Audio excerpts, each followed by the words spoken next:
ठीक है फिर। Good morning everyone. Last class में क्या कराया था मैंने? जो कराया था, हाँ, है ना, स्रोत कराए थे। मैं कुछ लिखने के लिए दिया था आप लोगों को। आशा करता हूँ कि आप सब लिख के लाए होंगे। दिखाओ। आपने क्लास नहीं किया?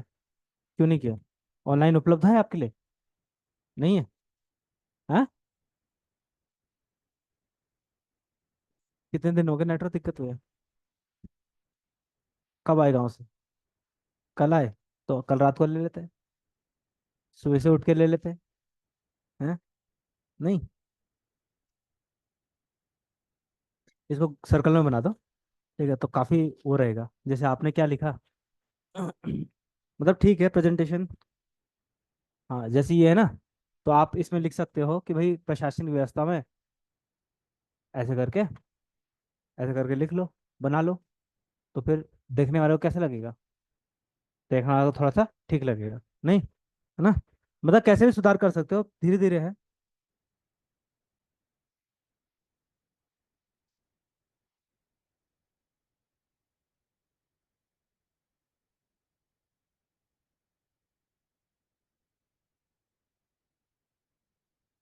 चेक करता हूँ आपका। नहीं। क्यों? यहाँ पर हलवा पूरी बट रहा है। ऑनलाइन आप लोगों ने लिखा? जो हैं ऑनलाइन, क्वेश्चंस दिया था मैंने लास्ट क्लास में। लिखा है? ठीक है, नहीं लिखा है तो याद रखना कि आपकी तैयारी बिल्कुल सीरियस वाली नहीं है। आप टाइम पास कर रहे हो, याद रखना। तो कुछ नहीं, दो शब्द लिख के आ जाता है, बोलो सर ये लो क्वेश्चन लिख के दे देते ना मेरे को। उतना ही ठीक था। ठीक है। आप अपने आप को क्या कर रहे हो? अगर नहीं लिखा आपने, अगर ऑनलाइन आपने लिखा है तो ऐप वैप व्यवस्था जहाँ है, सेंड करो, मैं चेक करूंगा, चेक करके दूंगा मैं, एवेलुएट करके दूंगा। ठीक है, और अगर नहीं लिख रहे हो तो समस्या है फिर। समस्या, हर बात की समस्या है। तो फिर छोड़ दो तैयारी, ज़्यादा बेटर है, खाली टाइम वेस्ट मत करो। कुछ और कर लो कहीं और। सेटकुल चले जाओ, या फिर किसी मल्टीनेशनल कंपनी वगैरह में एमबीए कर लो। काहे को यहाँ पर अपना क्या कर रहे हो? अपना समय बर्बाद कर रहे हो, पैसा बर्बाद कर रहे हो, और अपनी जवानी भी बर्बाद कर रहे हो। ठीक है, जो उत्तराखंड में काम आ सकती थी उसको बर्बाद कर रहे हो। ठीक है, नहीं करना तो कोई बात नहीं, लेकिन करना है तो फिर तमीज से करो। लगन से करो, एकदम तरीके से करो। ऐसे नहीं चलता है, ऐसे नहीं होता है। सिलेक्शन नहीं होगा ऐसा। ठीक है। लिखना ही पड़ेगा आपको। तो चलो लिखो, आप अगला हेडिंग लागो। ठीक है। हेडिंग दो, पवार वंश के शासक। ठीक है, पवार वंश के शासक जो देखो, सिलेबस में तो अगर मेंस के सिलेबस की बात करें ना, तो वहां पर शासक है नहीं। ठीक है, वहां पर सिर्फ परमार वंश है। परमार वंश की अर्थव्यवस्था है, प्रशासनिक व्यवस्था है, ठीक है, और सामाजिक व्यवस्था है। लेकिन अब जो क्वेश्चंस आ रहे हैं पीटी में, किसमें? पीटी में। तो पीटी में क्वेश्चन आने के, पीटी के हिसाब से क्वेश्चन जो आ रहे हैं, तो उस हिसाब से क्या है, आपको करना ही पड़ेगा, पढ़ना ही पड़ेगा शासक। जैसे मुगलों में पढ़ते हो ना। ठीक है, मुगलों में जब मेंस का सिलेबस है, राजवंश में कोई कुछ नहीं है, लेकिन फिर भी पढ़ते हो। तो वैसे ही क्या है, यहाँ पर भी आपको पढ़ना पड़ेगा। प्राचीन काल में आपने अशोक के बारे में पढ़ा होगा, बिंबिसार के बारे में पढ़ा होगा, बिंदुसार के बारे में। उसके बाद चंद्रगुप्त मौर्य वगैरह, इन सब के बारे में आपने पढ़ा होगा। तो वैसे ही क्या है, यहाँ पर भी आपको पढ़ना है। बस आपको क्या करना है, इसको अपनी एग्जाम्पल के रूप में, लेखनी के रूप में यहाँ पर आपको करना पड़ेगा, ताकि एग्जामिनर को ऐसा ना लगे कि आप हवा हवाई बातें कर रहे हो। कैसी? हवा हवाई बातें ना करके आप थोड़ा, आपने पढ़ रखा है, पढ़ के आ रखे हो आप लोग। तो चलो लिखो जरा। प्रशासन क्या लिखा? पवारवंश के शासक। ठीक है। अब देखो, पवारवंश की स्थापना किसने की थी, ये बताओ जरा। ठीक है, मैंने आपको बताया राजा कनकपाल ने पवार वंश की स्थापना की थी। लेकिन इसके बारे में फिर भी क्या है, अभी जो इतिहासकारों में मतभेद है। ठीक है, कि भाई किसने एक्चुअली की, किसने होगी। लेकिन फिर भी ऐसा माना जाता है कि जो कनकपाल है वो मालवा से कहाँ आया था तीर्थ यात्रा के लिए, तीर्थाटन के लिए, कहाँ, उत्तराखंड में आया था। और उत्तराखंड में आया तो जब यहाँ बद्रीनाथ, श्री बद्रीनाथ की यात्रा के लिए आया था। तो जब आदिल बद्री के पास पहुंचा तो वहीं पर क्या है, हाँ, चांदपुर गढ़ी था, वहीं पर चांदपुर गढ़ी भी है। तो वहाँ के जो राजा है, राजा या कह सकते हैं कत्यूरी सामंत, भानु प्रताप। ठीक है, हैं, भानु प्रताप। कहीं कहीं सोन सोन प्रताप भी कहा गया है।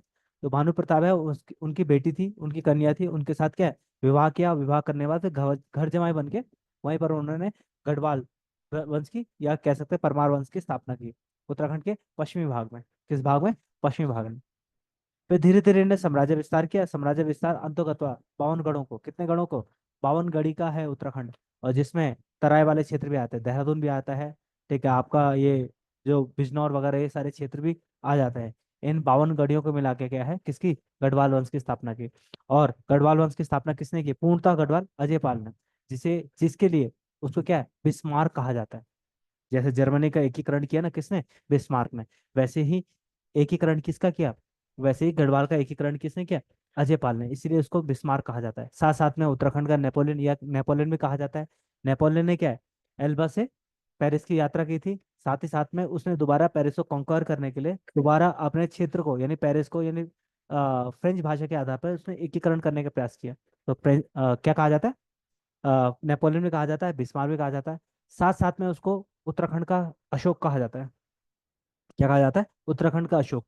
उत्तराखंड का अशोक कहने के पीछे रीजन है, रीजन क्या है कि जैसे अशोक ने, जैसे सम्राट अशोक ने क्या किया, अशोक ने पूरा क्षेत्र जीत लिया, कलिंग लास्ट क्षेत्र जो एक्वायर किया उसने कौन सा, कलिंग किया। यानी अपने राजगद्दी पे सिंहासन में बैठने के लगभग 8 वर्ष के बाद कलिंग युद्ध, जिसकी हमें जानकारी 13वें शिलालेख से मिलती है। ठीक है, कलिंग युद्ध के बारे में। तो वहां पर से वो कहता है, वह यानी अशोक क्या करता है, युद्ध घोष का मार्ग छोड़ के, किसका, युद्ध घोष का मार्ग छोड़ के धम्म घोष के मार्ग अपनाने लगा। उपगुप्त ने शिक्षा दी थी अशोक को, ना भाई क्या कर रहा है तू, देख चारों तरफ क्या है, खून ही खून है। और जब खून ही खून है तो क्या मिला, कुछ मिला। तो फिर अशोक का क्या हो जाता है, ऐसा कहते हैं कि अशोक का हृदय परिवर्तन हुआ। उसी प्रकार जब 52 गढ़ियों को जीत लिया अजयपाल ने, तो 52 गढ़ी को जीतने के बाद अजयपाल का भी क्या हुआ, हृदय परिवर्तन हुआ। और हृदय परिवर्तन हुआ तो उसने क्या, अब जो युद्ध घोष का मार्ग था, इसका युद्ध घोष का मार्ग को उसने धर्म घोष या धर्म घोष की तरफ लगा दिया, यानी धर्म की तरफ लगा दिया। और फिर सन्यासी के रूप में अपना जीवन व्यतीत करने लगे, यानी सब कुछ मोह माया जो भी है वो त्याग दिया। बस एक सन्यासी के रूप में अपने राज्य को संचालित करता था। ठीक है, समझिए, तो लिख लो चलो इसमें। ठीक है, फटाफट लिखना हाँ। पावर वंश के शासक में लिखो पहला, पहले क्या मतलब लिखो, पैराग्राफ में, पावर वंश की स्थापना किसके द्वारा की गई, पावर वंश की स्थापना किसके द्वारा की गई, पावर वंश की स्थापना किसके द्वारा की गई, फुल स्टॉप। यह एक विवादास्पद प्रश्न है, यह एक विवादास्पद प्रश्न है, यह एक विवादास्पद प्रश्न है।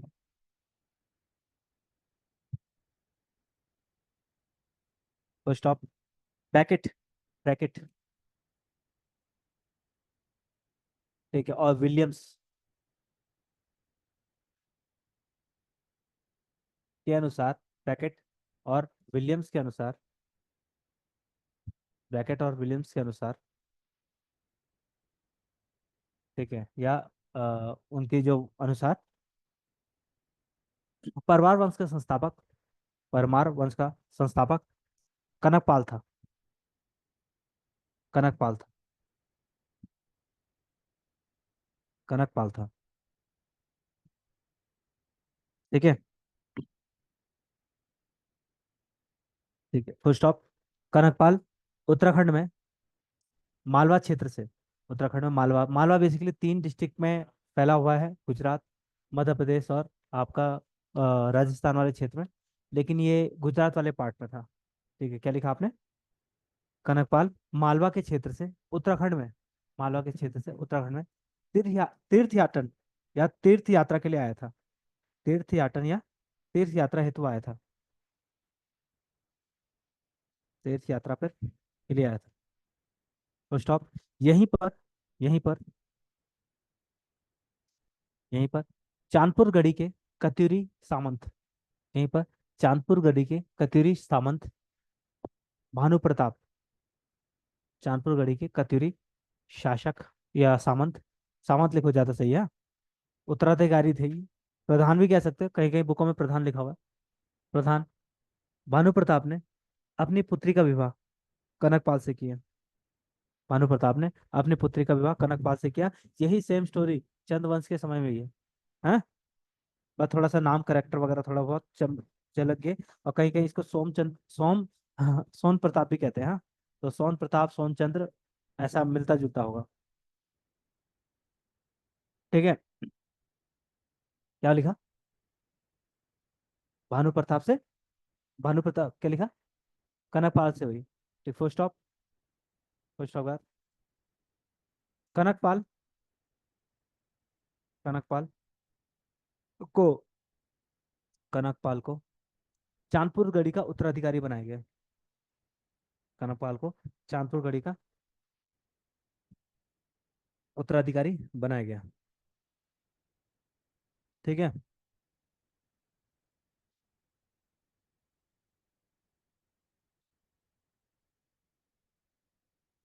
क्लियर है। और इतना ज्यादा कोई पूछ नहीं रहा कि कहाँ से क्या है क्या नहीं है, इतना कोई नहीं पूछ, सिंपल है। अगला लिखो, हेडिंग लिखो, अजय पाल। अगला शासक क्या लिखा था? अजय पाल ना। अजय पाल लिखो।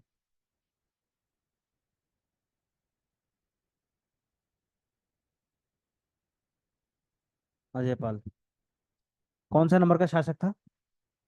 15वां लगभग। 37वां, 37वां या 15वां है? 37वां, एक बार देख लूंगा, मैं चेक कर लूंगा इसमें। ठीक है। मेरे ख्याल से 37वां होगा शायद से। ठीक है, तो लिख लो चलो, अजय पाल लिखना। हाँ, 37वां है। ठीक है, अजय पाल लिखो। अजय पाल मैंने आपको बताया था क्या था।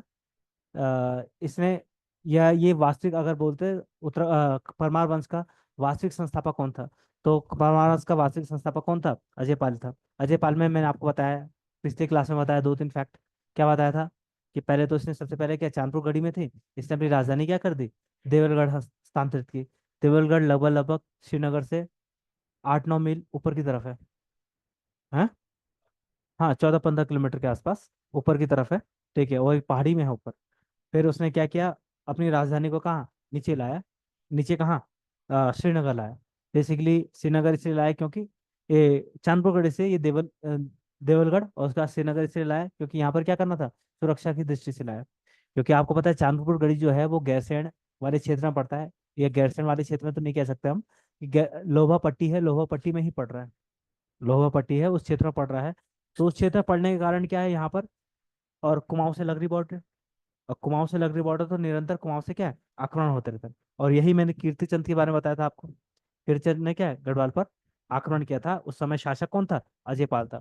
और उसी दृष्टि से अजय पाल ने क्या किया? अपनी राजधानी को संरक्षित करने के लिए राजधानी को एक सेफ जगह यानी श्रीनगर स्थानांतरित किया। ठीक है। तो यही है। इसके अलावा इसने जो सुधार होने थे, जैसे सुधार जो जो आगे जब मैं संस्कृति में पढ़ाऊंगा आपको, सुधार कैसे, मापतोल वाले सुधार, सेरा, पाथा, मुट्ठी, ये सब, इन सब की जो शुरुआत है वो भी किसने की थी? अजय पाल ने की थी। एक और प्रथा है सरोला प्रथा।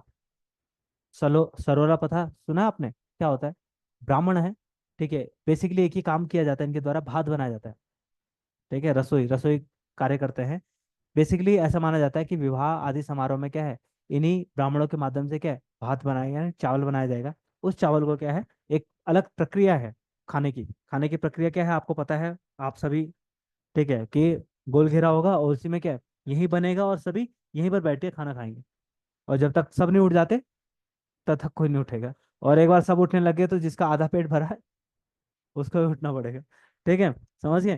तो ये एक प्रथा है, कौन सी? सरोला प्रथा। सरोला प्रथा, ऐसा पूछ, सरोला प्रथा, हाँ, इसको आप कहीं भी यूज कर सकते हो ऐसे में, या कहीं दो दो ऐसे में कर सकते हो, ताकि एक विशिष्टता लाने के लिए।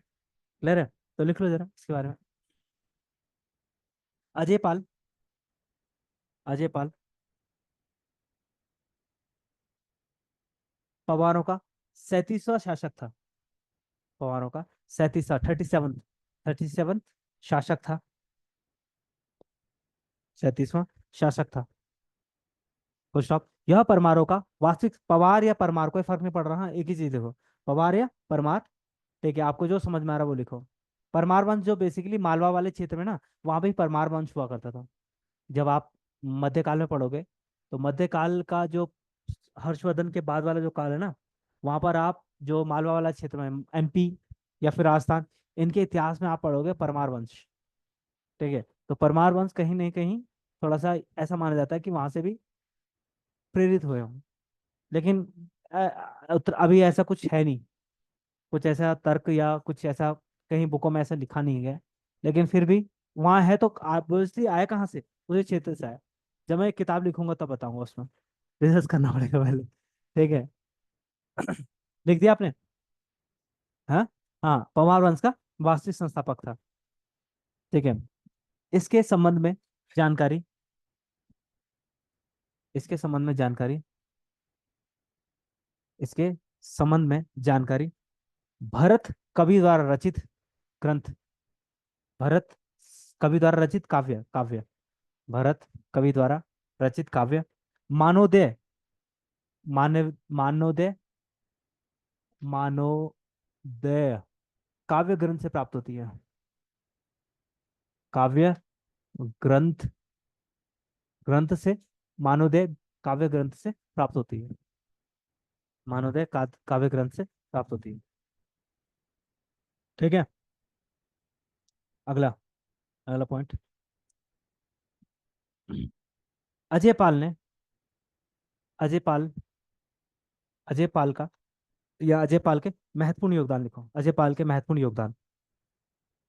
पहला लिखो, सबसे बड़ा महत्वपूर्ण योगदान, पहला।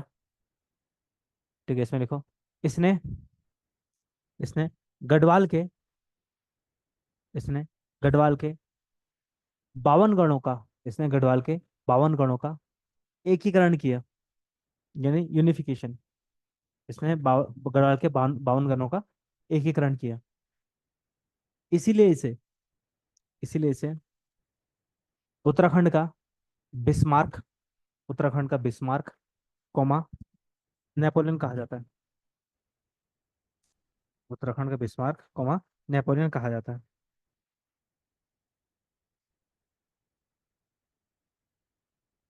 ठीक है, फुल स्टॉप। दूसरा, अजय पाल ने कतिरों का सोने का सिंहासन छीना, अजय पाल ने कतिरों के सोने के सिंहासन को छीना, कतिरों के सोने के सिंहासन को छीना, सोने के सिंहासन को छीना। ठीक है, तीसरा लिखो, और क्या कहते हैं इसे, राजधानी। अगला, इसने, इसने राजधानी को, राजधानी को पहले देवलगढ़, इसने पहले राजधानी को देवलगढ़, देवलगढ़ तथा बाद में श्रीनगर हस्तांतरित की, श्रीनगर, श्रीनगर हस्तांतरित की, बाद में श्रीनगर हस्तांतरित की।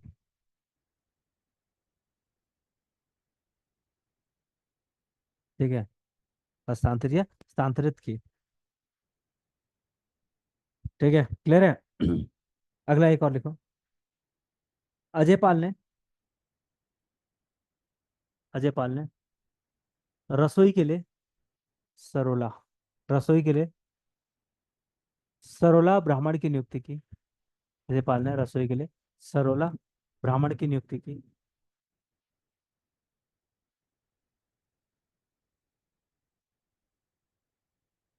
क्या लिखा, सरोला ब्राह्मण की नियुक्ति की। अगला, अगला पॉइंट, माप तौल के लिए, माप तौल के लिए धूली पाथा का प्रचलन किया,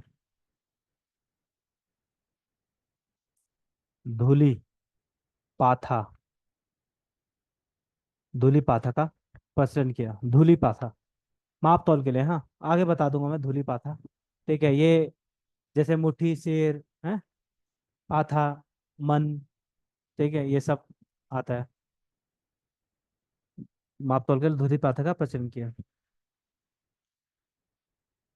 ठीक है, क्लियर है। अगला एक और पॉइंट लिख लो, अजय पाल ने, अजय पाल ने गोरख पंथ को, गोरख पंथ को संरक्षित किया, गोरख पंथ को संरक्षण दिया, गोरख पंथ को, पंथ को संरक्षण दिया, तथा, तथा, तथा इसे, तथा इसे, तथा इसे गोरखनाथ, गोरखनाथ संप्रदाय के, तथा इसे गोरखनाथ संप्रदाय के 84 सिद्धों में एक माना गया, गोरखनाथ संप्रदाय के 84 सिद्धों में एक माना गया, 84, 84 सिद्ध, हाँ। ठीक है, अब इसे दिमाग लगा लो कि जब ये हमारे योगी जी क्या करते हैं, हमारे योगी जी भी हैं, हम्म, टोपी पहन, पगड़ी पहनते हैं। गोरखनाथ की अगला। तो यहीं पर ध्यान मुद्रा में अजय पाल की एक मूर्ति मिलेगी राजेश्वरी मंदिर में। ये देवलगढ़ जो है ना, देवलगढ़ लिखा है, यहाँ पर राजेश है। हाँ, तो राजेश्वरी मंदिर पे यहाँ पर क्या है, एक वो मिलेगा। ठीक है, क्लियर है। तो तब, तो लिख लो अगला। क्या लिखा आपने? हाँ, अगला, अगला एक पॉइंट लिखो। अगला, अगला हेडिंग ये हो गया, इसके बारे में और कुछ है नहीं। या तो एक और पॉइंट लिखना ही लिख लो। इन्होंने ना एक राजप्रसाद का निर्माण किया था देवलगढ़ में ही। राजप्रसाद का मतलब राजमहल का। राजमहल का निर्माण वहीं देवलगढ़ में किया था। और ऐसा माना जाता है कि अभी अवशेष हैं उसके, उसके रुइंस यानी अवशेष वहां पर मौजूद हैं राजप्रसाद के। तो लिख लो। इन्होंने इन्होंने इन्होंने देवलगढ़ में, इन्होंने देवलगढ़ में राजप्रसाद, राजप्रसाद, राजप्रसाद मतलब है महल। राजप्रसाद मतलब जैसे अशोक का राजप्रसाद। ठीक है, उसको क्या बोलते थे? कुमार, ध्यान नहीं आ रहा मेरे को। ठीक है, कुमार महल करके था कुछ। ठीक है, पटना में है, पटना में थोड़ा सा पाटलिपुत्र और पटना के बीच में है। ठीक है, और वो पूरा लकड़ियों का बना था उस समय। किसका? लकड़ियों का बना था। तो लिख लो, इसने देवलगढ़ में राजप्रसाद का निर्माण किया, तथा तथा तथा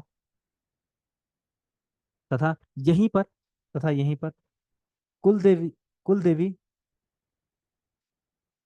कुलदेवी राजेश्वरी, राजेश्वरी मंदिर का निर्माण किया। राजेश्वरी, राजेश्वरी कुलदेवी है इनकी, राजेश्वरी मंदिर का निर्माण किया।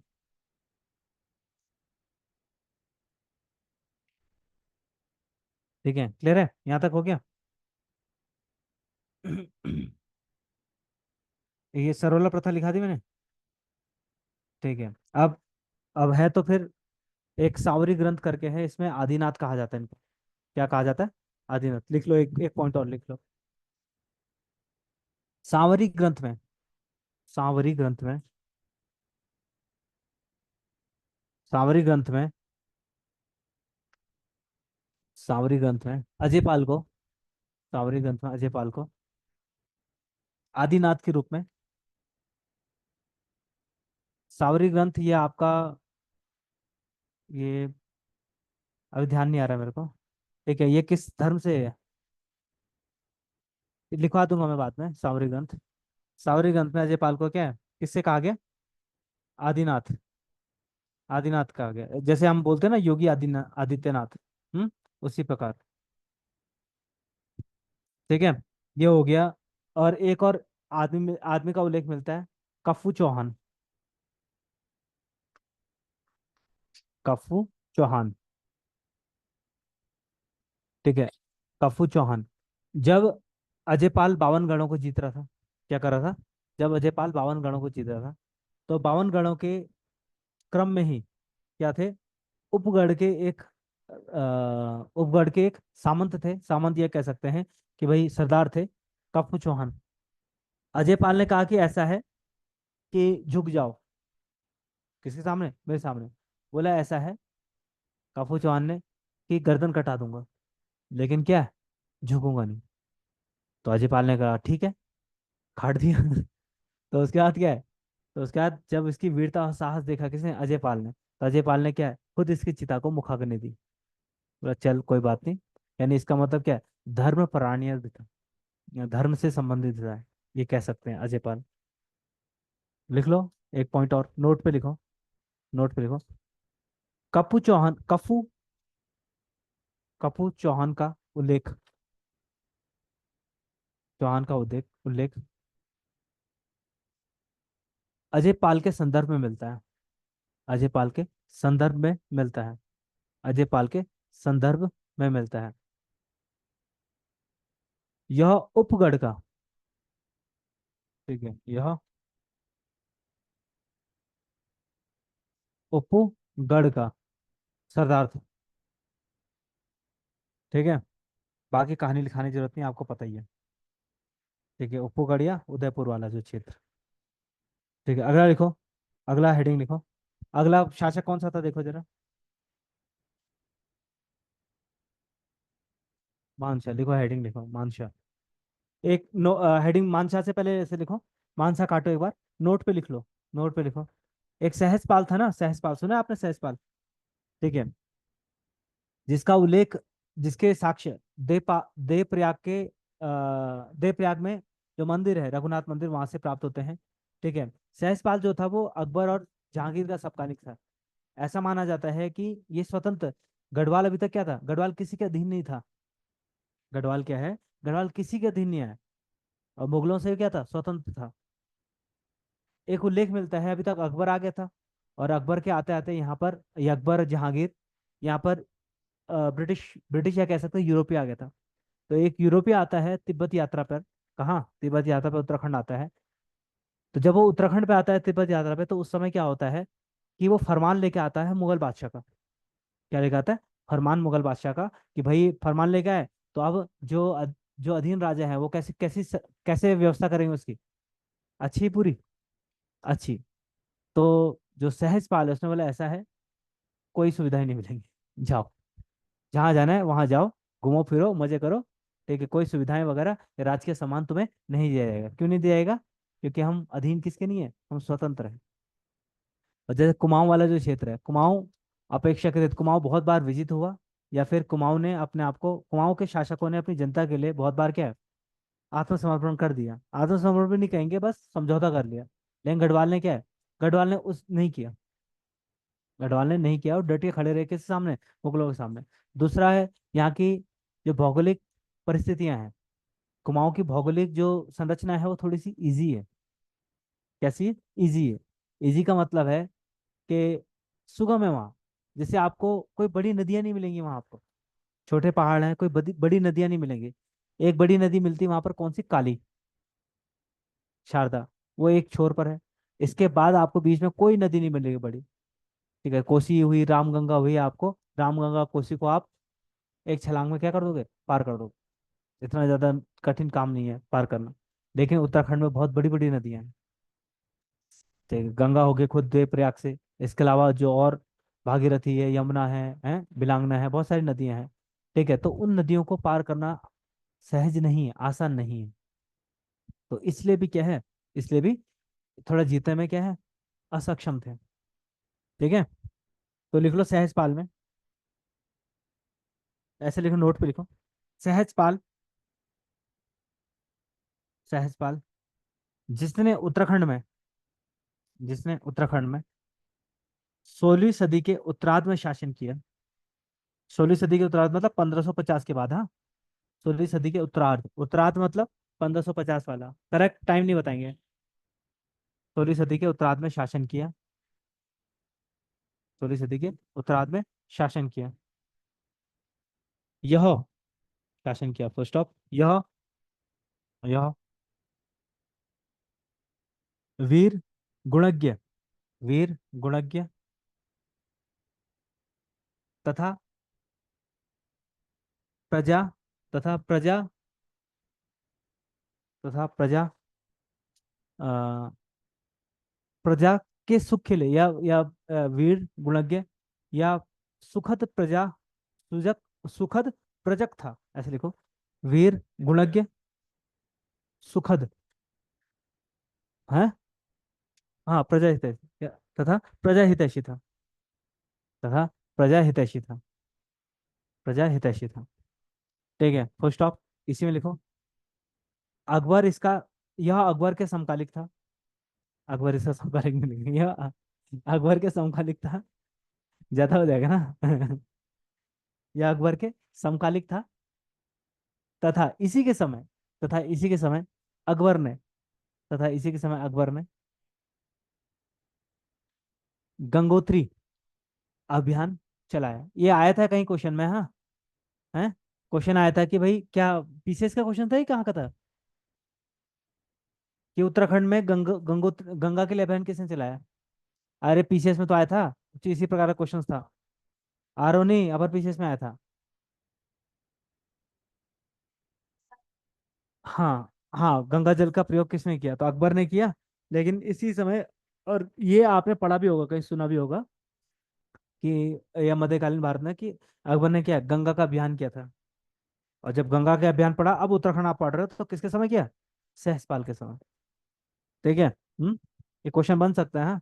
अब तो यूके पीएससी और यूके ट्रिपल यूके पीएससी तो पता नहीं, ठीक ठाक क्वेश्चन बना रहा है अभी। अब उत्तराखंड देखो, अब उत्तराखंड निसंदेह थोड़ा सा टफ होने वाला है। अच्छा लेवल आने वाला है उत्तराखंड का, क्योंकि आपने ये पीछे इसमें ट्रेलर देखा होगा। और अच्छा क्यों नहीं आएगा? क्योंकि मेंस में भाई 400 400 नंबर का उत्तराखंड है, और 400 प्लस 100 ही नंबर मान लो, 500 ऐसे का। ठीक है 500 नंबर का डायरेक्ट डायरेक्ट कहाँ है? उत्तराखंड है। और प्लस हर हर टॉपिक में लगभग लगभग मान लो 50 पर 45 40% तो है ही, एटलीस्ट, कि भाई इतना उत्तराखंड है ही है। तो उत्तराखंड आपको क्या करना पड़ेगा? घोट के पीना पड़ेगा, अच्छी तरह पढ़ना पड़ेगा, तब एग्जाम निकलेगा। और वैसे भी एग्जाम निकलेगा, वैसे भी आपको पता है उत्तराखंड की स्थिति कैसी है। उत्तराखंड में आरक्षण की स्थिति कैसी हो गई है? जनरल के लिए मात्र कितनी सीटें बच गई हैं? कितनी? कितने? ठीक है, जनरल के लिए मात्र 21%, 100 में से। और जनरल नहीं है वो है ओपन, अनरिजर्व्ड, सब है उसमें। सिर्फ जनरल होता तो बात ही होती। लेकिन इसमें क्या है, वो सब है, कोई भी कर सकता है। और जो उत्तराखंड ये विधेयक ला रही है, कौन सा, पूर्व सैनिक, सॉरी, इसके लिए है, आंदोलनकारियों के लिए 10% आरक्षण। ठीक है।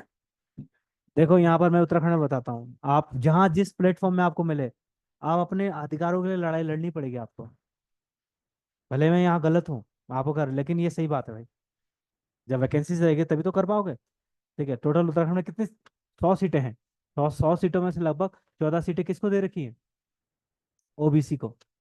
है, 14% ओबीसी के लिए, इसके अलावा और क्या है? ठीक है, 19% एससी के लिए, 4% एसटी के लिए। ठीक है 30% वुमेन के लिए, 4% किसके लिए? दिव्यांग। ठीक है, 5% खिलाड़ी। ठीक है, 10% भूतपूर्व सैनिक, या फिर कह सकते हैं आंदोलनकारी। ठीक है, 10% ईडब्ल्यूएस। ठीक है, 5% भूतपूर्व, या 4% या 5% भूतपूर्व सैनिक। सैनिक कितने हुए? अब 10% आएगा अग्निवीर।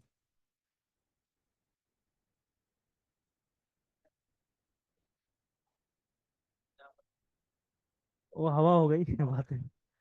नहीं, वो कुछ बचा हो। ठीक है, ये हट गया, ये हट गया थोड़ा सा। अगर इसको मिला के लगभग लगभग 92% आरक्षण हो जाएगा। और बाकी बचा 8%, 8% ओपन है।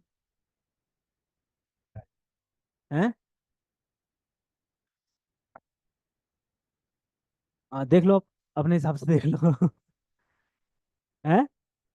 समझ रहे हो? तो अब यहाँ लगाओ, चलो कोई बात नहीं, यहाँ पर एसटी के लिए बढ़ाया और एससी के लिए बढ़ाया जायज है। यहाँ ओबीसी में अधिकांश। अब यहाँ देखो ना, उत्तराखंड का गठन क्या होता? पहाड़ी राज्य के आधार पे हुआ था। पहाड़ी राज्य के आधार पर पहाड़ों में लगभग लगभग 25% जाति जो है वो रिजर्व्ड है। उसमें ओबीसी मान लो, एससी मान लो, एसटी मान लो, जो मानना है आपने, 25, और 75% पहाड़ों में क्या है? अनरिजर्व्ड है। पहाड़ी राज्य के नाम पे हुआ, और 75% यूआर में है। और उन 75% के लिए कितना सीट है? 8 सीटें। और अधिकांश जो, आप पूरे उत्तराखंड की बात करें, और अधिकांश जो एससी एसटी है, ठीक है, वो किस एरिया में गए? वो तराई वाले एरिया में। तराई वाले एरिया तो सुविधा भी मिल रही है, सुविधा भी मिल रही, और सुविधा मिलने के साथ साथ उनको आरक्षण मिल रहा। ठीक है, ओबीसी की अधिकांश जातियां जो यूपी में ओबीसी है, वो उत्तराखंड में भी ओबीसी है। जो उत्तर यूपी में ओबीसी है, वो क्या है? उत्तराखंड में हरिद्वार उधम सिंह नगर की मैक्सिमम जो जातियां हैं, वो किसमें? ओबीसी की है। समझ रहे हो? तो जब स्थिति ऐसी विकराल है, अब आप ये मत समझना कि भाई मेरे 4% है, मेरा क्या है, मेरे 19% मेरा क्या है, मेरे 14% मेरा क्या है। लेकिन ये देखो ना, कि भाई पहले मान लो, पहले 40%, 50% अनारक्षित सीटें थी। जो एसटी के थे, वो 40 प्लस 50 प्लस 4 कितने, 54 सीटें हो गई। जो एससी के थे, 50 + 19 कितने हुए, लगभग 69 सीटें। ओबीसी के लिए 4 + 14 लगभग 64 सीटें। तो इतनी सीटें तो थी। दूसरा, चलो कोई बात नहीं, आपने आंदोलन जो आंदोलनकारी थे, राज्य आंदोलन 10%, इनकी संख्या ही 13,000 है कुल। कितनी है?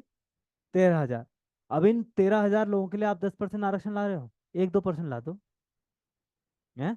आप 13,000 किसको लॉटरी करवा लो। हैं? खिलाड़ी के लिए कहाँ, खिलाड़ी के लिए 5% सीट है। राष्ट्रीय अंतर्राष्ट्रीय पदक मैच में कितने से खिलाड़ी होंगे, कितने हो, जैसे एक हाइपोथेटिकली अभिनव बिंद्रा है, जसपाल राणा है, चाहिए उनको नौकरी चाहिए? हैं? चलो आ भी रहा है, तो चलो चाहिए भी, मान लो चाहिए, ऐसी बना दो ना डीएसपी, डायरेक्ट बना दो।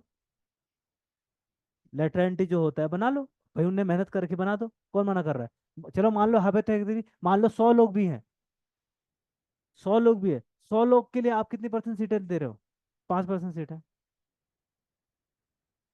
और ये राज्य आंदोलनकारी जो हैं, अब राज्य आंदोलनकारी तो ऐसा माना गया जिसका एफआईआर में नाम आ गया था उसको, या हॉस्पिटल में भर्ती हुए उसको।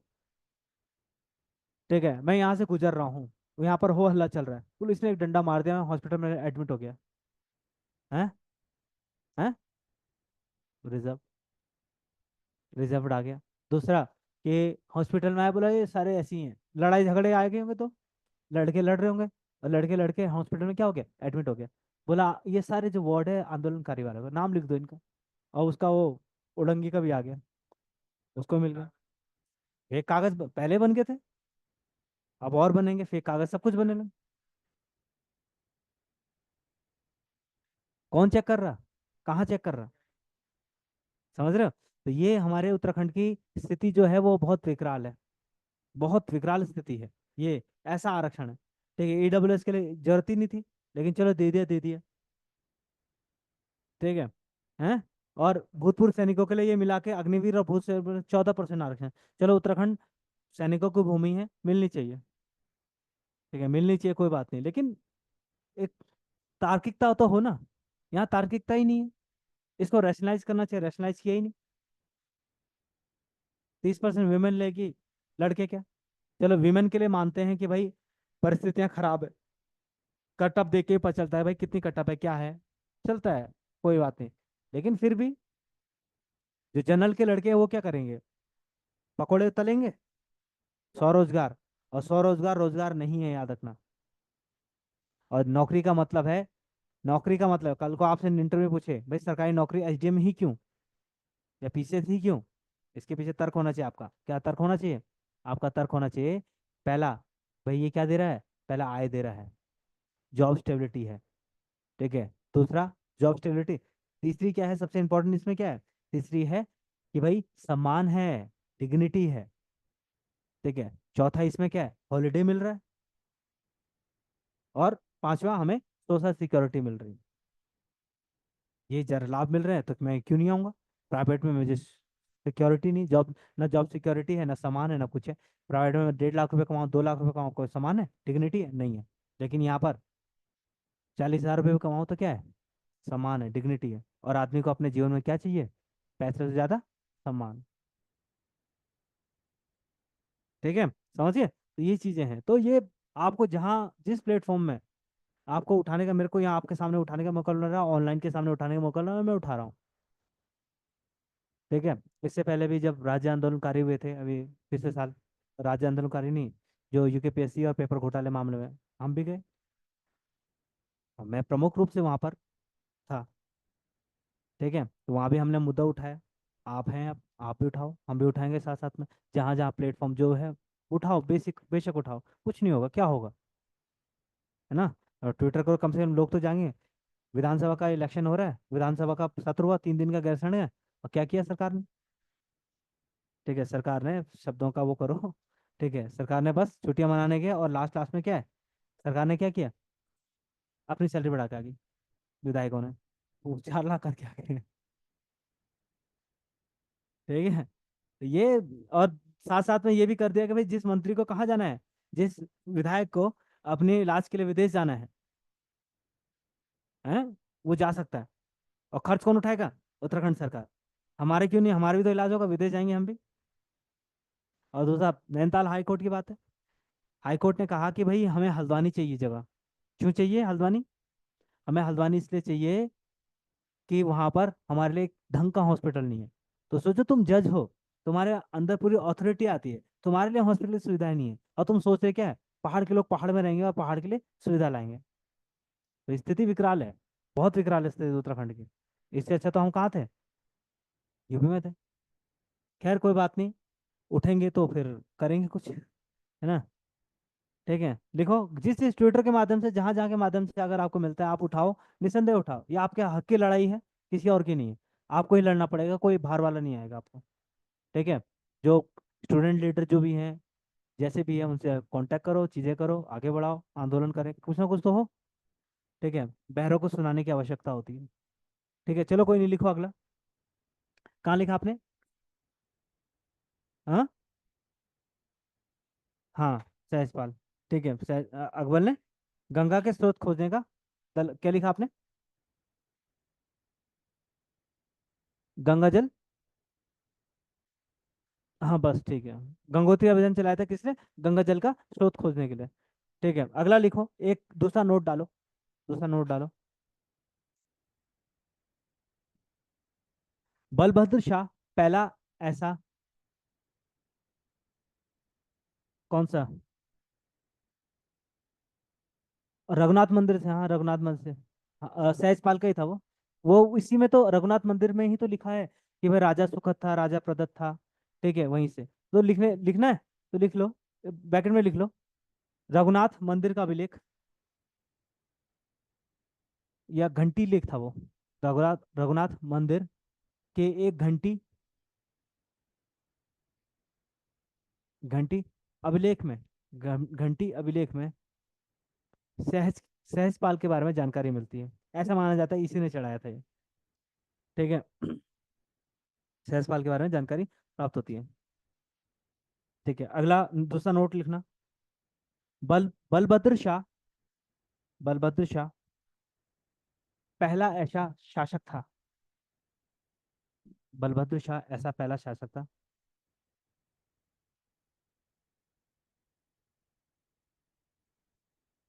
ऐसा शासक था। ठीक है, जिसे जिसे शाह की उपाधि थी, शाह की उपाधि थी, शाह की उपाधि थी, या शाह की उपाधि धारण की, शाह की उपाधि धारण की। अब देखो इसके बारे में किसने दी, कोई बोलता है औरंगजेब ने दी, कोई कहता है कि किसने दी। ठीक है, लोधी ने दी, बहलोल लोधी ने। कोई कहता है शाहजहां ने दी। ठीक है, तो इसके बारे में हम क्या करेंगे, हम कुछ नहीं लिखेंगे, और ना ही आपसे क्या पूछेगा, प्रश्न पूछा जाएगा, क्योंकि इनको ही खुद नहीं पता। और औरंगजेब तरसंगत लगता नहीं, बहलोल लोधी भी क्या है, तरसंगत लगता नहीं। बचा कौन? शाहजहां बचा। तो शाहजहां हो सकता है, क्योंकि कार्यकाल क्या था, कार्यकाल लगभग लगभग उसी के आसपास था। तो इसको हम वो नहीं करेंगे क्या, हम ज्यादा वो नहीं करेंगे। अगला लिखो, मानशाह था ना, मानशाह लिखो, मानशाह, मानशाह। ठीक है, मानशाह 44वां गढ़ नरेश था, 44वां गढ़ नरेश था। ठीक है, 44वां क्या था, गढ़ नरेश था, फुल स्टॉप। इसके चार अभिलेख प्राप्त हुए हैं, इसके चार अभिलेख प्राप्त हुए हैं, जो जो देवप्रयाग के क्षेत्रपाल मंदिर और रघुनाथ मंदिर से प्राप्त हुए हैं, जो देवप्रयाग के क्षेत्रपाल और रघुनाथ मंदिर से प्राप्त हुए हैं, देवप्रयाग के क्षेत्रपाल मंदिर और रघुनाथ मंदिर से प्राप्त हुए हैं, रघुनाथ मंदिर से प्राप्त हुए हैं। ठीक है, मैंने जब आपको बताया था कि लक्ष्मी चंद के बारे में, लखुली बिराई, ठीक है, इसने क्या किया, इसने 7 बार आक्रमण किया था, किस पर, गढ़वाल पर, और अंत में हार गया था लक्ष्मी चंद। तो लिखना है 7 बार रहा था, 8वीं बार जीता था, 8वीं बार जीता था ये। ठीक है, लिख लो। मानसा के मानसा के समय, मानसा के समय,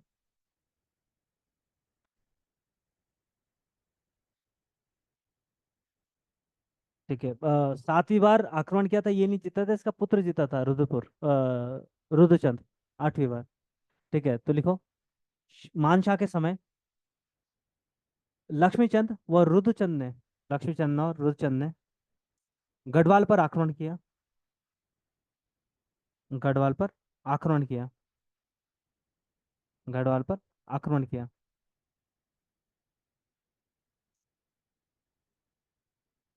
आक्रमण आक्रमण किया, बाकी आपको पता रहेगा, लिखवाने की जरूरत है? नहीं लिखाने की जरूरत है ना। ठीक है, अगला लिख लो इसमें। अगला अगला पॉइंट है। मानशाह ने, मानशाह ने, मानशाह ने दावा का, दावा का अभियान किया। दावा, दावा कहाँ है ये? तिब्बत, तिब्बत वाला, तिब्बत का पश्चिमी क्षेत्र। मानशाह ने दावा का अभियान किया, जिसमें, जिसमें भोट राजाओं को पराजित कर, जिसमें भोट राजाओं को पराजित कर, जिसमें भोट राजाओं को पराजित कर उन्हें कर देने के लिए मजबूर किया, उन्हें कर देने के लिए मजबूर किया। और कर के रूप में क्या देते थे? एक सवा, सवा सेर सोना और एक चौसिंगिया खाड़ू या मेड़, ये देते थे, ये प्रत्येक वर्ष या कर के रूप में ये लोग देते थे। ठीक है, लिखना है? क्या लिखोगे? मैं बता रहा हूँ। कर देने के लिए मजबूर किया, कर के रूप में क्या करते थे? सवा सेर सोना और एक चौसिंगिया भेड़ या मेड़। ठीक है, इतना ज़्यादा लिखने की जरूरत नहीं है, वो आपको पता ही है क्या देगा, वो कर में क्या देगा। ठीक है, यही देगा कर में, और क्या देगा। ठीक है, अगला लिखो। मानसा के दरबार में, मैंने आपको बताया था भरत कवि ना, मानसा के दरबार में भरत कवि निवास करते थे, भरत कवि निवास करते थे, जिसे, जिसे मानसा के समय भरत कवि निवास करते थे, जिन्होंने क्या लिखा था? मानवोदय, जिन्होंने मानवोदय काव्य की रचना की, जिन्होंने मानवोदय काव्य की रचना की, तथा, तथा,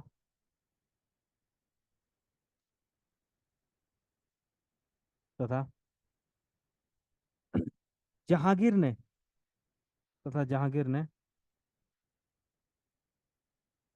जहांगीर ने भरत कवि को, जहांगीर ने भरत कवि को ज्योतिष, ज्योतिष्क राय,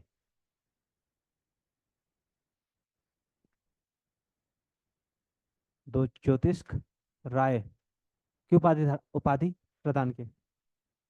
ज्योति, ज्योतिष्क या ज्योतिक राय, ज्योतिक राय लिखो, ज्योतिक, ज्योतिक राय की उपाधि, ज्योतिक राय की उपाधि दी, उपाधि प्रदान की। ये इंपॉर्टेंट है, हाँ, ये वाला इंपॉर्टेंट है, ज्योतिक राय की उपाधि प्रदान की।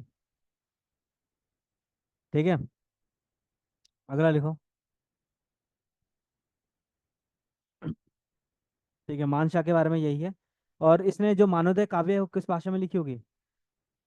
हाँ, हाँ हाँ, तेज बोलो जरा। संस्कृत। ठीक है, संस्कृत में। और इस ये जो मानवोदय काव्य है, इस काव्य में इसने किसके अधीन था, ये किस राजा के दरबार में था? मानशाह। तो मानशाह की तारीफ करेगा या क्या करेगा? तारीफ करेगा, बोले दानी, ऐसा दानी कि राजा बलि भी इसके सामने क्या है, पानी पानी हो गए हैं। राजा बलि और राजा कर्ण जो थे, इसके सामने क्या हो गए, पानी पानी हो गए, इतना बड़ा दानी आदमी था। हैं, करेंगे ऑब्वियसली, सभी करते हैं। जैसे पृथ्वीराज रासो में किसने किया? चंद्रप्रदाय ने पृथ्वीराज पृथ्वीराज चौहान की बहुत ज्यादा बड़ाई की है, उसी प्रकार क्या है, इनने भी की है। और दरबारियों का काम क्या है, जैसे बाण भट्ट ने, हरिशेन ने, बाण भट्ट ने, हरिशेन ने, ठीक है, हरिशेन ने प्रयाग प्रस्तुति जब लिखी तो उस समय समुद्रगुप्त की, और बाण भट्ट ने हर्षचरित, हर्षवर्धन की, हर्षवर्धन की हर्षचरित में ऐसी तारीफ की भाई, इससे जैसा कोई था ही नहीं। हमने मान ही लिया, जैसे बौद्ध ग्रंथों ने अशोक की। राजा, राजा कहाँ था, ये भगवान था। हैं? जैसे, हाँ की होगी, जो भी है, जैसे सिकंदर की भी, तो मतलब ठीक है, अच्छा है। ताकि हमें क्या किया जाए, हमें थोड़ा सा बहलाया जाए। अगला लिखो। अगला राजा कौन सा था? शाम शाह लिखो। शाम शाह 1611 से 1631। 1611 से 1631 किसके समकक्ष होगा ये? 1611 से 1631। औरंगजेब। औरंगजेब 1658 में आता है, गद्दी पे बैठता है ना। शाहजहां। शाहजहां नहीं, जहांगीर। जहांगीर और शाहजहां के बीच में थे। हाँ, तो लिख लो 1611 से 1631 में। इसमें लिखो शाम शाह। शाम शाह। शाम शाह मानशाह का उत्तराधिकारी था। शाम शाह मानशाह का उत्तराधिकारी था। ठीक है। यह परमारों का 45वां शासक था। यह परमारों का 45वां शासक था। परमारों का 45वां शासक था। इसे इसे जहांगीर ने, यह जहांगीर के समकालिक था ऐसे। यह जहांगीर के समकालिक था। यह जहांगीर के समकालिक था। ठीक है। जहांगीर के समकालिक था। जहांगीर ने क्या किया इसको, जहांगीर ने इसको बहुत सारा दान वान दिया, दान नहीं मतलब बहुत सारा भेंट दिया। दान अलग होता है, भेंट अलग होता है। जैसे कि जहांगीर ने कुछ हाथी और कुछ घोड़े इसको उपहार स्वरूप दिए। किसको? शाम शाह को। तो इससे पता चलता है कि भाई जब उपहार दिए तो रिश्ता कैसा था? फ्रेंडशिप का था, साथ साथ में कैसा था कि अधीनता का नहीं था। किसका नहीं था? अधीनता का नहीं होगा कभी। बड़ा राजा छोटे राजा को, मतलब कि अपने अधीन को गिफ्ट नहीं देता है।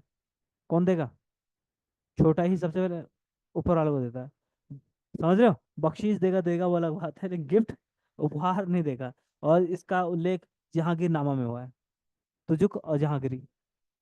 ठीक है, जहांगीर नामा में इसका उल्लेख हुआ है। ठीक है। इसने भी जो क्या थे, इसके पिताजी, कौन? मानशाह। इसने जब दावा का अभियान किया था, पश्चिमी तिब्बत, तिब्बत पश्चिमी। तो इस समय क्या है कि ये तो दे रहे थे कर, लेकिन दावा जैसी कौन मरता है? मानशाह मरता है, तो दावा पे जो उत्तराधिक, मतलब दावा क्या करता है, कर देने से मना करता है।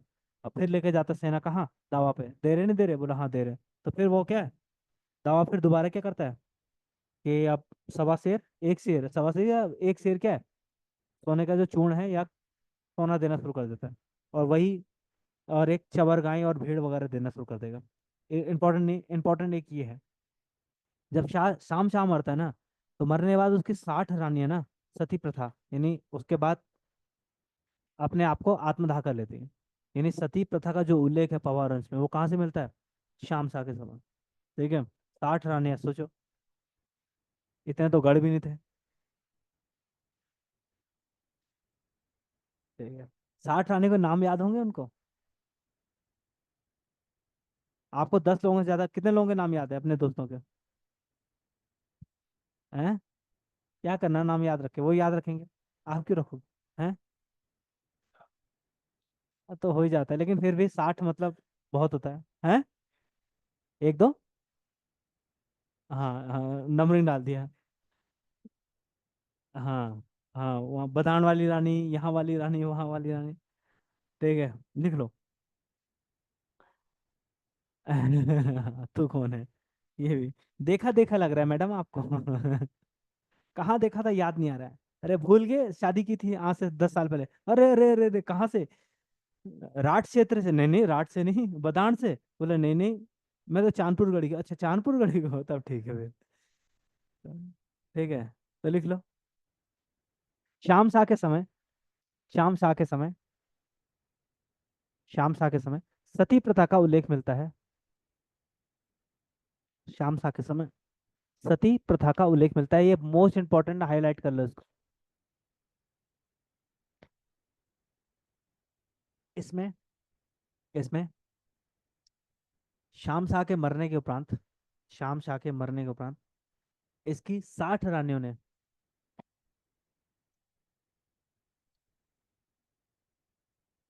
60 रानियों ने, 60 रानियों ने, या 60 रानियां सती हुई।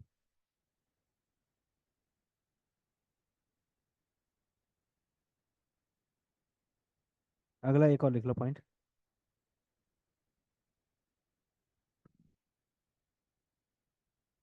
ठीक है। शाम शाह के राजगुरु कवि शंकरदेव थे। शाम शाह के राजगुरु कवि शंकरदेव थे। इन्होंने वास्तु शिरोमणि ग्रंथ लिखा। शंकरदेव। वास्तु शिरोमणि ग्रंथ लिखा। वास्तु शिरोमणि ग्रंथ लिखा।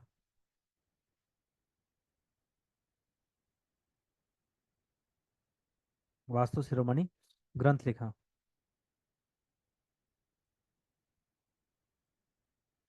ठीक है। अगला शासक कौन था देखो। लिखो महीपति शाह। ठीक है, तो इससे पता चलता है कि भाई वो क्या है। भाई धार्मिक राजा भी था, साथ साथ में विद्वानों का सम्मान भी करता था।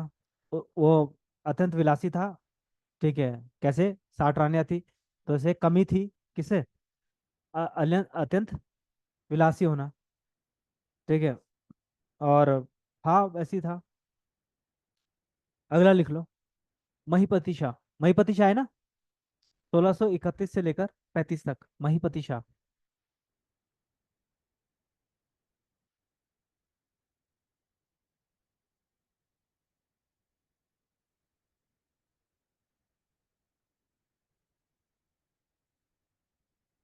ठीक है। अब देखो, जब शाम शाह था, महीपति शाम शाह था, तो शाम शाह के मरने के बाद उसका जो पुत्र था, ठीक है, एक पुत्र ये उत्तराधिकारी था उसका, वो दुलाराम था। कौन? दुलाराम। लेकिन जब शाम शाह की मृत्यु हुई तो जो दुलाराम था वो कितने वर्ष का था? 7 वर्ष का था। तो 7 वर्ष का था, तो फिर शाम शाह ने, महीपति शाह ने क्या, इसके संरक्षक के रूप में, किसके रूप में? संरक्षक के रूप में कार्य किया। और कार्य करने के बाद फिर धीरे धीरे जो सत्ता है वो किसके हाथ में? अपने हाथ में ले ली। ठीक है, तो लिख लो इसमें पॉइंट।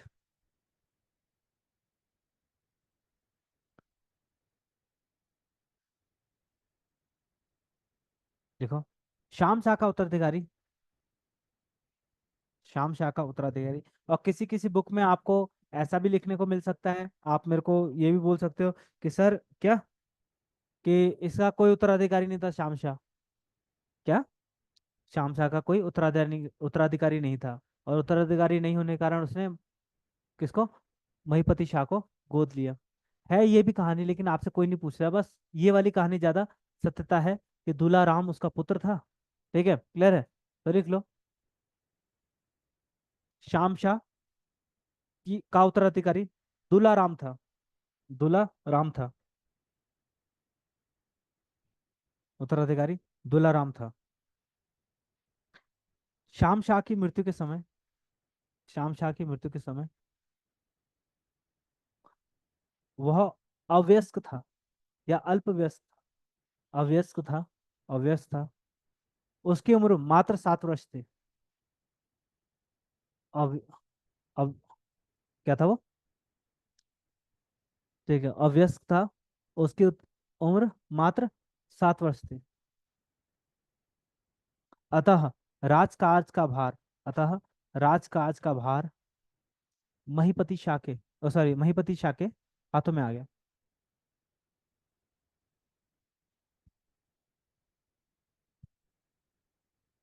ठीक है, तो स्टॉप। इसने क्या किया, इसने महीपति शाह ने, अब सबसे इंपॉर्टेंट है, इसने तिब्बत का अभियान किया। देखो तिब्बत भी अभी क्या है, मुंह उठा रहा था, सर उठा रहा था, उठा रहा था। मैंने आपको बताया कि बार बार क्या कर रहा है ये, अटैक कर रहा है, आक्रमण कर रहा है, जैसी कोई शासक मर रहा है फिर ये दोबारा अपने आप को स्वतंत्र घोषित कर रहे हैं। और ये प्राचीन मध्यकाल में भी चला है, पूरे भारत में भी यही नीति थी। मध्यकाल में आप जब पढ़ोगे सल्तनत, दिल्ली सल्तनत, तो उसके समय जैसी कोई शासक मरता है तो फिर आसपास के जो राजा हैं वो क्या अपने आप को स्वतंत्र घोषित कर लेते हैं। फिर राजा को क्या करना पड़ता है, शासक को तलवार उठानी पड़ती है, और तलवार उठा के फिर नदियां बहानी पड़ती है खून की। तो फिर उसके बाद जब चार से कुएं भर जाते हैं खून के, तब क्या है, आदमी शांत हो जाते हैं। फिर अगले 20-30 साल तक शांति रहते हैं, जब तक सामने वाला मरा नहीं। कभी कभी 50 साल तक भी जिंदा रह जाता है। और जैसे ही वो मरा, फिर दोबारा क्या है, अपनी तलवारें उठा लेते हैं, निकाल लेते हैं। खून मिट चुका होता है ना, तो मयान से तलवार उठा लेते हैं। फिर दोबारा क्या है, जो केंद्र शासक आता है वो फिर दोबारा खून वून बहाता है। और फिर ऐसे ही चलता रहता है। तो ये हुआ है इतिहास में, जब आपने पढ़ा होगा मध्यकालीन प्राचीन, ठीक है, या फिर तो ये पूरा ही आपने पढ़ा होगा, ऐसा ऐसा होता है। लेकिन आज की डेट में ऐसा नहीं होता है। आज की डेट में अभी क्या, हम कहाँ रह रहे हैं, लोकतंत्र में। और लोकतंत्र क्या है, सबसे ज्यादा भ्रष्ट तंत्र है। किसके अनुसार, अरस्तु के अनुसार सबसे भ्रष्ट तंत्र है, लेकिन फिर भी क्या है, अच्छा है। ठीक है, चल रहा है, चलाना पड़ रहा है, क्योंकि इसमें आपसी सहमति है। राजतंत्र होता तो क्या होता, गुटबंदी होती, कोई सुनता नहीं। लेकिन यहाँ पर क्या है, आप सरकार कुछ कर दे आपके लिए, उतर जाओ सड़कों पे। उतरना जरूरी भी है। अधिकार किसके हैं, आपके हमारे। हमारे अधिकार क्या है, छीने नहीं जा सकते। ठीक है, तो लिख लो इसमें। और जब तिब्बत का अभियान किया, तो तिब्बत का अभियान करते समय इसको गर्भ भंजक के रूप में भी जाना गया। ठीक है, किसे, गर्भ भंजक के रूप में जाना जाता है। मैंने आपको माधव सिंह भंडारी के बारे में बताया था। तो इसके सेनापति थे माधव सिंह भंडारी। ठीक है, तो इन्होंने भी क्या है, एक अहम योगदान या अहम रोल निभाया था, कहाँ, तिब्बत अभियान में। ठीक है, तो लिखो इसमें, महिपति शाह के काल में, काल की, महिपति शाह के काल की एक प्रमुख घटना, एक प्रमुख घटना, प्रमुख घटना, उसका तिब्बत पर, तिब्बत पर आक्रमण करना था। उसका तिब्बत पर आक्रमण करना था। तिब्बत पर आक्रमण करना था।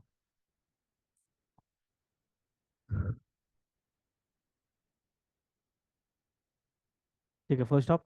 तिब्बत के दावा प्रांत का राजा, तिब्बत के दावा प्रांत का राजा, तिब्बत के दावा प्रांत का राजा समय समय पर, तिब्बत के दावा प्रांत का राजा समय समय पर पवारों की सीमा में, समय समय पर पवारों की सीमा में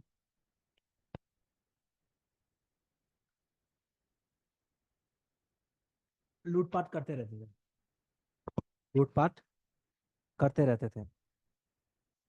अच्छा, जब फीवर आता तो हाथ पैर वो हो जाते, दर्द करने लग जाते, जॉइंट्स पेन होने लग जाते,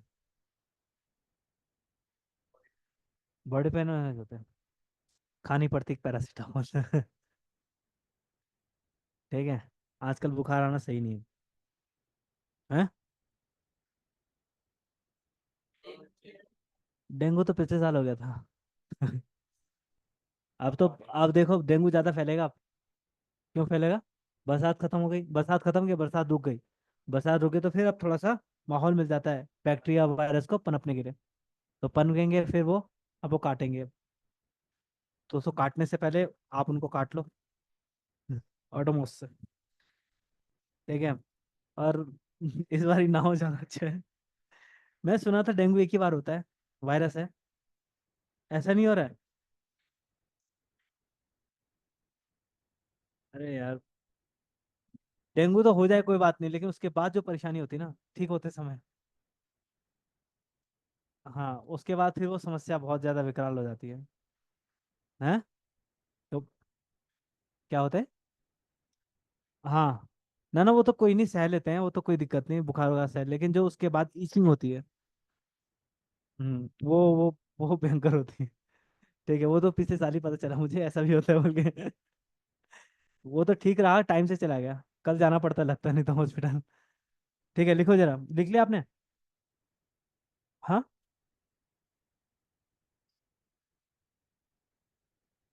हाँ, लूटपाट, हाँ, करते रहे। ठीक है, लूटपाट करते थे। ठीक है, इस हेतु, इस हेतु, इस हेतु महिपति शाह ने, महिपति शाह ने दावा के विरुद्ध अभियान किया।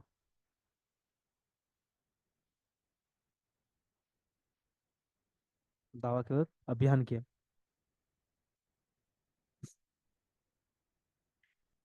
दावा के विरुद्ध अभियान किया। ठीक है। जिसमें जिसमें या दावा के विरुद्ध अभियान किया। इस अभियान का नेतृत्व इस अभियान का नेतृत्व। ठीक है। रिखोला लोधी ने किया। रिखोला रिखोला लोधी रिखोला लोधी ने किया नेतृत्व। रिखोला लोधी ने किया। तथा तथा रिखोला लोधी ने किया, बस यहीं तक लिख दो। ठीक है। तथा ऐसे लिखो, तथा तथा बर्तवाल बंधुओं तथा बर्तवाल बंधुओं एवं माधो सिंह भंडारी तथा बर्तवाल बंधुओं एवं माधो सिंह भंडारी ने भी सहयोग किया।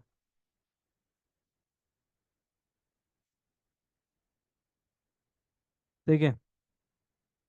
First stop. First stop. एक और काम था। किसने? महिपति शाह ने। मैंने महिपति शाह के बारे में बताया था ना, जो देव प्रयाग गया अपनी क्षमा याचना करने के लिए। और जब देखा तो बोला, अच्छा मुझे देख रहे हैं भरत जी, निकालो भरत जी की आंखें। तो भरत जी की आंखें निकाल दी इनने। ठीक है। तो लिख लो एक पॉइंट। और देवप्रयाग पश्चाताप के लिए क्यों किया? क्योंकि इन्होंने नागा साधुओं की हत्या करवा दी थी। ठीक है, तो लिख लो। माधो अगला पॉइंट है, माधो सिंह भंडारी के समय। अगला पॉइंट, माधो सिंह भंडारी के समय। माधो सिंह भंडारी के समय। सॉरी, माधो सिंह भंडारी नहीं, सॉरी, क्या नाम था? महिपति शाह। ठीक है, महिपति शाह के समय। महिपति शाह के समय। महिपति शाह के समय हरिद्वार में आयोजित हरिद्वार में आयोजित कुंभ मेले के दौरान। हरिद्वार में आयोजित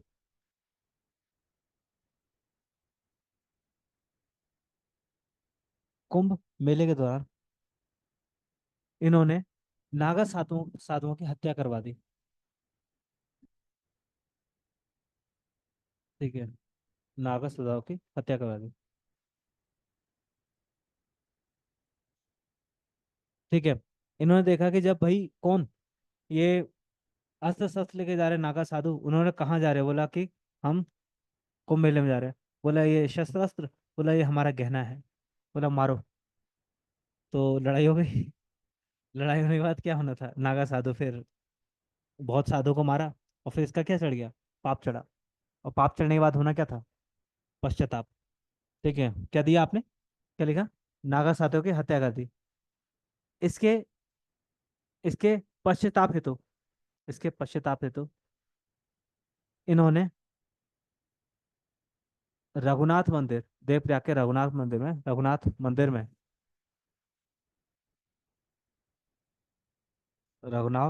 में अपने पापों का पश्चाताप किया। ठीक है, पापों का पश्चाताप किया। ठीक है, ये लिखने की जरूरत नहीं, भरत की आंख वाग निकाल दी। और इसी कारण, अतः अतः इसी कारण अतः इसी कारण अतः इसी कारण महिपति शाह अतः इसी कारण महिपति शाह महिपति शाह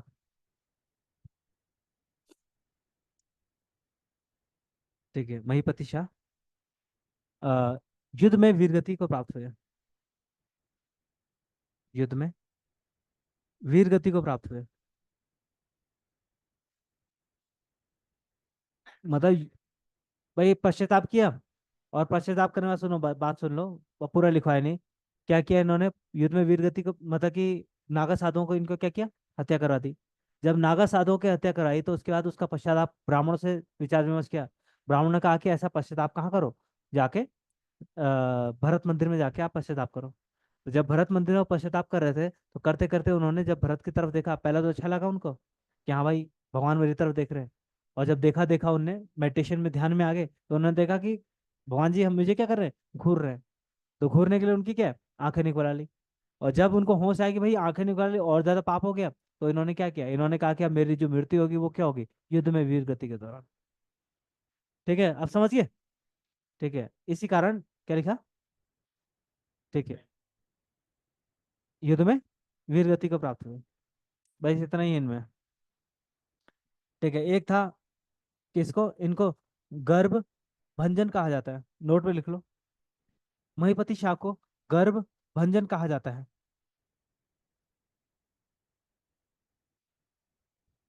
ठीक है, गर्भ भंजन, गर्भ भंजन। ठीक है, किसको, महिपति शाह। ठीक है, और एक कहा जाता है गर्भ भंजक, कौ, कौ, माधो सिंह भंडारी, माधो सिंह भंडारी, भंडारी। मैंने आपको बताया था, एक सिंह बण का, एक सिंह कहाँ का, माधो सिंह भंडारी के बारे में बोला जाता है, एक सिंह बंग का, बण का यानी एक सिंह जंगल का, एक सिंह कहाँ का, एक सिंह गाय का, एक सिंह माधो सिंह, बाकी सिंह काहे के। समझ रहे हो, एक सिंह बण का, एक सिंह गाय का, एक सिंह माधो सिंह, और एक सिंह और सिंह काहे के। यानी कोई सिंह नहीं है माधो सिंह के अलावा, सब ऐसे ही है। नाम के पीछे सिंह लगाना छोड़ दो अपने। ठीक है, बहादुर नहीं हो मतलब। ठीक है, क्लियर है, यहाँ तक लिख दिया आपने। इसमें कुछ और है, यही था। ठीक है, यही माधव सिंह भंडारी के समय। एक और माधव सिंह भंडारी के बारे में और कुछ है, नोट पे लिख लो, एक और नोट पे लिखो। ठीक है, गर्भंजक कहा जाता है। क्या लिखा आपने, माधव सिंह भंडारी को गर्भंजक कहा जाता है, क्योंकि, क्योंकि इन्होंने, क्योंकि इन्होंने, ठीक है, क्योंकि इन्होंने अपने एकमात्र पुत्र, अपने एकमात्र पुत्र गजे सिंह की, गजे सिंह की बलि दे दी थी। गजे सिंह की बलि दी थी, गजे सिंह, गजे सिंह, गजे सिंह की बलि दे दी थी। ठीक है, क्लियर है। और माधव सिंह वीरगति को प्राप्त हुए छोटे चिन्ह या तुमुल युद्ध में। अगला पॉइंट लिख लो। मैंने बताया नहीं था माधव सिंह के बारे में आपको, क्या बताया था कि जब ये दावा या छोटा छोटा चीन या तिब्बत का अभियान कर रहे थे, तो अभियान करते समय क्या है, इन पहले तो पहले दूसरे अभियान में सफल हुए, जब तीसरा अभियान किया था तो ये क्या है, इनकी सेना कम थी, उनकी सेना ज्यादा थी, और सेना हार रही थी। और सेना हार रही तो उस समय माधो सिंह भंडारी ने क्या कहा, माधो सिंह भंडारी ने कहा कि ऐसा एक काम करते हैं। काम क्या करते हैं, मुझे क्या कर दो, आधा जला दो, मतलब जिंदा हूं मैं, जिंदा में आधा मुझे फूक दो, ये जला दो, और मुझे क्या है डोली में बिठा दो, ताकि सेना को ये लगे कि क्या है, उनका सेनापति जिंदा है, मनोबल ना टूटे। और एक बार सेनापति अगर हार जाता है, मर जाता है, तो मनोबल क्या है, टूट जाता है। इसीलिए फौज में या कहीं भी सबसे पहले किसको टारगेट बनाया जाता है, अधिकारी को, जो लीडर होता है, कमांडर। सब जगह कमांडर को, एक बार कमांडर को आप टारगेट कर दो, फिर उसके बाद क्या होता है, उसके बाद सारी सेना खत्म। क्योंकि जब कमांडर ही मर गया, चेस में भी राजा गया, गेम ओवर। ठीक है, बाकी लड़ तो सिपाही भी सकते हैं, राजा का क्या है। लेकिन जब राजा गया तो लड़ किसके रहे वो, किसके लिए लड़ेंगे, तो राजा के लिए, राजा ही नहीं है तो फिर है। फिर हाँ, 1971 में। हाँ, तो उसके बाद फिर सबने आत्मसमर्पण कर दिया। तो उनमें शायद कुछ ऐसा मैं सुना, मिसअंडरस्टैंडिंग थी या कुछ थी पता नहीं, लेकिन सोचो 93,000 ही नहीं, 1 लाख सैनिक उन्होंने क्या कर दिया, सरेंडर कर दिया। वो 1 लाख सैनिक अगर एक साथ भी लड़ते तब भी हार जाते। ठीक है, भारतीयों ने बोला कि फटाफट भेजो इनको वापस, क्यों भेजो, खिलाएगा पिलाएगा कौन, मार सकते नहीं, जनेवा युद्ध के अनुसार। ठीक है, लिख लो एक और पॉइंट। माधो सिंह भंडारी, माधो सिंह भंडारी, माधो सिंह भंडारी छोटा चीन, छोटा चीन ब्रैकेट में लिखो, तुमुल, तुमुल, तुमुल युद्ध, तुमुल युद्ध के दौरान वीर गति को प्राप्त हुए। तुमुल युद्ध के दौरान वीर गति को प्राप्त हुए। तुमुल युद्ध के दौरान किसको, वीर गति को प्राप्त हुए कौन? माधो सिंह भंडारी। क्लियर है? ठीक है, ये था। इसके अलावा जो आपने सुना होगा रानी कर्णावती, वो महीपति शाह की थी या क्या थी? पत्नी थी। ठीक है, एक और नोट पे लिखो। रानी कर्णावती, रानी कर्णावती महीपति शाह की पत्नी एवं पृथ्वीपति शाह की संरक्षिका थी। महीपति शाह की पत्नी एवं पृथ्वीपति शाह की संरक्षिका थी।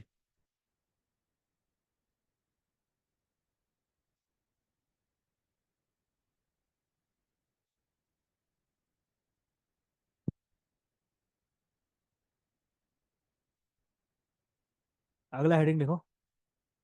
पृथ्वीपति शाह 1640 से लेकर 1664। 1640 से 1664 किसका कार्य था ये? किसका समय था? 40 से 64 तक मुगल का काल था ना।